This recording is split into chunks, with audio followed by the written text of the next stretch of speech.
Hi உங்கள் தூத்துக்குடி முத்து. அந்த காலத்து மர வேலைகள் அப்படின்னால எல்லாமே ஒரு ஆச்சரியமாக பார்ப்போம், நமக்கும் ஒரு சந்தோஷமாக இருக்கும். அந்த நேரத்தில் எப்படி இன்றைக்கி மிஷின்லாம் இல்லாத நேரத்தில் கைட்டு இந்த மாதிரிலாம் டிசைன் அடிச்சிருக்காங்க அப்படின்னு. இது எல்லாமே பார்த்தீங்கன்னா அந்த கடைசியில் எல்லாமே அந்த காலத்தில் கையில் அடிச்சிருக்காங்க. அந்த காலத்து கட்டில் தான் நமக்கு இப்போ பாலிஷ்க்கு வந்திருக்கு. தென்காசி கேரளா சைடு அந்த சைட்லேருந்து வாங்கிட்டு வந்து பட்டறைக்கு வந்து பாலிஷ் அடிக்கிறதுக்காக வந்திருக்கு. இது எங்கள் அப்பா பட்டறை நேச்சர் பாலிஷு பார்க்க நல்லா இருக்குங்களா, வேறு மர கலரில் வேணும்னாங்க.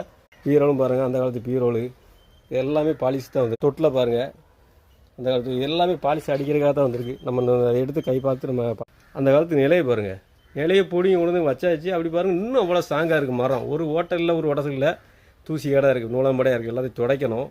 எவ்வளோ டிசைன் அடிச்சிருக்காங்க பாருங்கள், கையிலே தான் அடிச்சிருக்காங்க.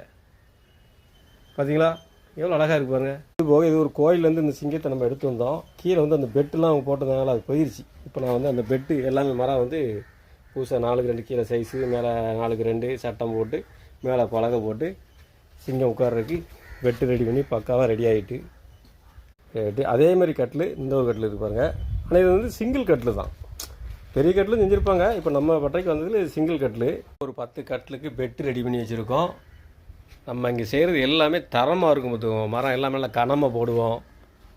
இது போக இது ஒரு மரம் பீரோலு, அதாவது ப்ளைவுட்டில் நம்ம செய்கிறதுக்கு எல்லாம் கிடையாது. இது வந்து எங்கள் அப்பா பட்டில் எல்லாமே மரங்களில் செய்கிறது. மரத்தில் பீரோல் செஞ்சு இந்த வச்சுருப்பாருங்க. ஜம்முன்னு சரியான வெயிட் இருக்கும், தூக்க முடியாது. 4 பேர் சேர்ந்து கூட தூக்க முடியாது. பீரோலு, சோஃபா, கட்லு இந்த மாதிரிலாம் செய்யணும் அப்படின்னா நம்ம பட்டறைக்கு வாங்க, நல்லா தரமாக செஞ்சு கொடுப்போம். ஏன்னா எங்கள் அப்பா வந்து அந்த காலத்து ஆளுக்க வேலை தெளிவாக இருக்கும். மரங்கள் எல்லாமே தெளிவான மரத்தில் தான் வேலையை செய்வாங்க. அவ்வளோ பக்காவாக இருக்கும். தொழில் நல்லாயிருக்கும். காலகாலத்துக்கு பேர் சொல்லும். உழைப்பு நல்லாயிருக்கும். ஓகே ஃப்ரெண்ட்ஸ், இந்த வீடியோ பிடிச்சிருந்தா லைக் பண்ணுங்கள், கமெண்ட் பண்ணுங்கள்.